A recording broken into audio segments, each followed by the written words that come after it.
2025లోనికి మనం అడుగు పెట్టబోతున్నాం.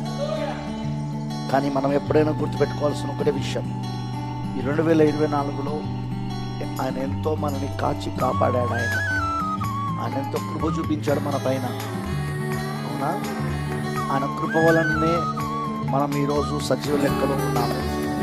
ఆయనను ఇంకా ఆరాధించడానికి, మనం ఆయనను ఇంకా స్తుతించడానికి, కనపరచడానికి దేవుడు మనల్ని సజీవ లెక్కలో ఉంచాడు. అందరూ మన దేవుడికి మహిమ. మరి 2024లో ఎన్నో సవాళ్ళు మన అందరి జీవితాలలో వచ్చి ఉంటుంది. ఎవరికి వాళ్ళకు ఎన్నో సవాళ్ళు. కానీ ఆ సవాళ్ళన్నిటిని ఎదుర్కొని జయించే కృపను దేవుడు మనకిచ్చాడు.